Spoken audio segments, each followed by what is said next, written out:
नमस्कार। आप सभी के अपने चैनल जय गुरुदेव उत्तराखंड पर एक बार फिर से बहुत बहुत स्वागत है। कामना करते हैं कि आप और आपके परिजन सभी स्वस्थ होंगे। इसी कामना के साथ बढ़ते हैं आज के इस अद्भुत क्रमांक की ओर। आज का ये अद्भुत क्रमांक बहुत ही दिव्य होने वाला है, क्योंकि आज के क्रमांक में हमने शामिल किया है एक ऐसे गूढ़ रहस्य को जो कि आपके बहुत सारे प्रश्नों के प्रति उत्तर आपको प्रदान करने में सक्षम है। और बहुत से प्रश्न ऐसे होते हैं जो कि आपके अंतर मन में उत्तर की प्रतीक्षा कर रहे होते हैं, लेकिन उनका प्रति उत्तर आपको प्राप्त नहीं हो पाता। तो आज ऐसे बहुत से सुलझे अनसुलझे प्रश्नों के प्रति उत्तर आपको प्राप्त होंगे, तो इसीलिए बने रहिएगा क्रमांक में। आइए प्रारंभ करते हैं आज के इस दिव्य अध्याय को। महाराज जी एक बात बहुत ही सटीक कहते हैं, जो कि आज के इस कलयुग में भी उतनी ही कारगर है, उतनी ही उपयुक्त है, जो कि हमारे बहुत से अनन्य दर्शकों के, बहुत से अनन्य भक्तों के प्रश्नों के प्रति उत्तर स्वरूप होगी। महाराज जी कहते हैं कि इस सृष्टि में कोई भी कार्य अकारण नहीं होता, अर्थात हर कार्य के पीछे एक बहुत बड़ी योजना होती है। जैसे आज के इस युग में बहुत से मनुष्य जीवन में थोड़ा प्रतिकूल समय आने पर अपना धैर्य खो बैठते हैं, उनका विवेक डोल जाता है। लेकिन महाराज जी इस बात पर अंकुश लगाते हुए कहते हैं कि इस पूरे ब्रह्मांड में एक वृक्ष का एक पत्ता भी अपनी मर्जी से नहीं हिल सकता।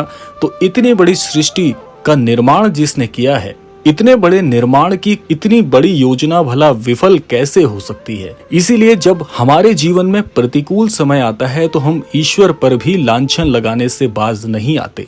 तो महाराज जी इस पर काट करते हुए कहते हैं कि अगर हमारे जीवन में किसी कारणवश जो हमने सोचा नहीं या जिसकी हमने अपेक्षा नहीं की, ऐसी कोई घटना हमारे जीवन में आ जाती है, तो हमें इस बात पर पूरी तरह से विश्वास होना चाहिए कि ये कार्य, ये जो घटना हमारे जीवन में हुई है, इसके पीछे भी एक बहुत बड़ी योजना है। तो इसीलिए आज के क्रमांक के माध्यम से मैं हमारे सभी अनन्य दर्शकों को एक बात कहना चाहूंगा, जहां तक भी हमारा ये क्रमांक पहुंच रहा है, कि यदि आपके मन में भी ऐसे प्रश्न हैं तो बहुत सारे प्रश्न महाराज जी के इस प्रति उत्तर से, महाराज जी की इस अकाट बात से वैसे ही हल हो जाते हैं। अब भला इस बात पर विश्वास कैसे किया जाना चाहिए और इस बात में कितनी सत्यता है, और हमारे जीवन में हमें ये भला पता कैसे चलेगा कि हमारे जीवन में जो प्रतिकूल घटनाएं हुई हैं या जो प्रतिकूल समय आया है, इसके पीछे कौन सी बड़ी योजना कार्य कर रही होगी। तो बढ़ते हैं दूसरे चरण में। महाराज जी इस बात पर भी हमें पूरी तरह से आश्वस्त करते हैं कि यदि तूने मेरा सानिध्य अपनाया हुआ है, महाराज जी कहते हैं कि यदि तू मेरा अनन्य भक्त है, मुझ पर विश्वास करता है, मेरी शिक्षाओं का अनुसरण करते हुए जीवन में आगे बढ़ रहा है, तो तेरा परम कर्तव्य बनता है कि मेरी योजनाओं पर तुझे परम विश्वास भी होना चाहिए। और ये बात पूरी तरह सत्य है, क्योंकि अगर हम हमारे धर्मशास्त्रों की ओर नजर डालकर उनके ज्ञान पर थोड़ा सा अगर कार्य करें, तो हमें एक बात समझ में आती है कि हमारे धर्मशास्त्रों में भी गुरु को परम स्थान प्राप्त है। और ऐसा शिष्य या ऐसा भक्त जो अपनी गुरु की शिक्षाओं पर भरोसा नहीं कर सकता, तो वो ठीक वैसे ही है कि सूर्य के प्रकाश को देखकर भी उसे झुटलाने वाली बात होगी कि उजियारा नहीं है, जीवन में अंधेरा ही है।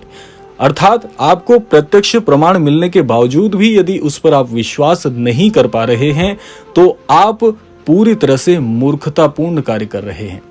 यही बात महाराज जी कहते हैं कि अगर तू मेरा अनन्य भक्त है, तो मेरी योजनाओं पर, मेरी शिक्षाओं पर और तेरा जो मुझ पर विश्वास है, उस विश्वास पर भी तुझे विश्वास रखना चाहिए। तो महाराज जी की ये बात पूरी तरह से सत्य है, और अगर आप इस बात को आजमाना चाहते हो तो एक बार विश्वास तो अवश्य करना होगा। और यदि आप विश्वास करने में असक्षम हैं या आप किसी बात पर बिना प्रमाणिकता के विश्वास नहीं कर सकते हैं, तो इसीलिए इस बात का पूरी तरह से प्रत्युत्तर यह बनता है कि जहां पर आध्यात्म की बात होती है, वहां पर हमेशा सदैव प्रमाण नहीं चलते, वहां पर तो विश्वास ही किया जा सकता है। इसीलिए पूर्णतः विश्वास यदि आप अपने गुरु पर करते हैं, चाहे आपके गुरु कोई भी हो, चाहे आप महाराज जी को अपना गुरु मानते हो, तो आपको प्रतिकूल स्थिति में, प्रतिकूल समय में अपनी गुरु की शिक्षाओं के अनुसरण के साथ चलना चाहिए और उस समय गुरु का सानिध्य जितना अधिक हो सके उतना करना चाहिए। क्योंकि ऐसे समय में, जैसे आपने देखा होगा, उदाहरण स्वरूप यदि आपको इस बात को समझाने का प्रयास किया जाए तो सबसे उपयुक्त उदाहरण यहाँ पर यह होगा कि जब वर्षा बहुत तेज हो रही होती है, जब बारिश का समय अपनी तीव्रता पर होता है, अपने चरम पर होता है, तो जो पशु पक्षी होते हैं वो ऐसे घने वृक्ष का सहारा लेते हैं जहां पर उन्हें थोड़ी सी सुरक्षा मिल सके। जैसे पशु पक्षी अपने घोंसले में वापस लौट जाते हैं जब बहुत तीव्र मौसम होता है, चाहे आंधी हो, तूफान हो, तेज वर्षा हो, तो उस समय में अपनी सुरक्षा के लिए ऐसे स्थान का चुनाव किया जाता है जहां पर सबसे उपयुक्त सुरक्षा उन्हें प्रदान हो सके। तो ऐसे समय में जब जीवन में प्रलयंकारी स्थिति बन रही हो तो उस समय गुरु से उपयुक्त और अन्यत्र कोई हो ही नहीं सकता। जिससे आपने ज्ञान का अर्जन किया है तो ऐसे ज्ञान स्वरूप और ऐसे ज्ञान रूपी वृक्ष की छाया में ही जाया जा सकता है और वहीं पर हमारा उद्धार होता है। तो इसीलिए आपको इस बात को पूरी तरह से समझना होगा कि जब जीवन में प्रतिकूल समय आए तो ऐसे प्रतिकूल समय में अगर हम गुरु की शिक्षा, दीक्षा और गुरु का सानिध्य नहीं लेंगे तो अन्यत्र कौन है हमारी रक्षा करने वाला, और कहीं आपकी रक्षा हो ही नहीं सकती है। और यदि आप अपने आप पर विश्वास रखते हैं कि हर स्थिति में, चाहे वो सुखमय स्थिति हो या दुखमय स्थिति हो, हर स्थिति में आप स्थिर रहेंगे, तो ऐसे व्यक्ति को भला कौन सा भय डरा सकता है? ऐसी कौन सी स्थिति है जो ऐसे भक्त को हरा सकती है?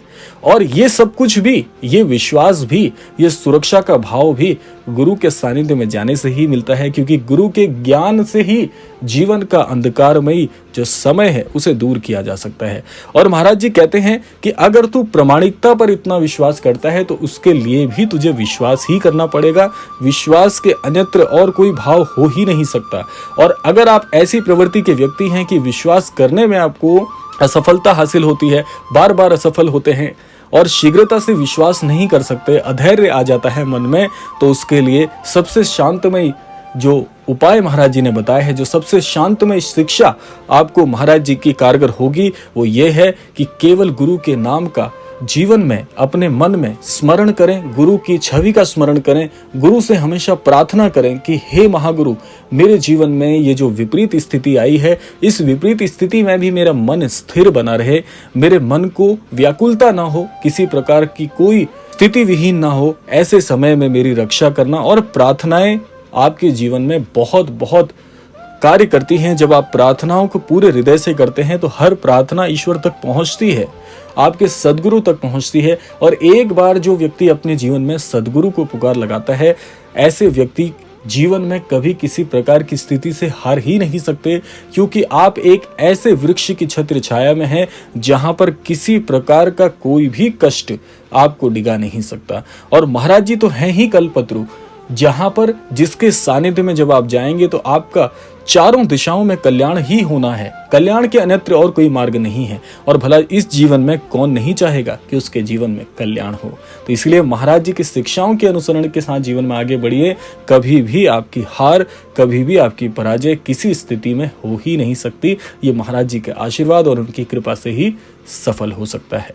तो ये था आज का अद्भुत क्रमांक। आशा करते हैं क्रमांक आप सभी के लिए फलदायी हो। इसी कामना के साथ विदा लेने का समय भी आ गया है और विदा लेने से पूर्व समय है रोजाना की प्रार्थना का। यही प्रार्थना करना चाहूंगा कि श्री महाराज जी सभी को सन्मति और सद्बुद्धि की प्राप्ति कराएं, इस संपूर्ण सृष्टि का, इस संपूर्ण लोक का कल्याण हो। इसी कामना के साथ विदा लेते हैं। मिलते हैं अगले क्रमांक में। तब तक के लिए जय श्री राम, जय गुरुदेव, जय उत्तराखंड।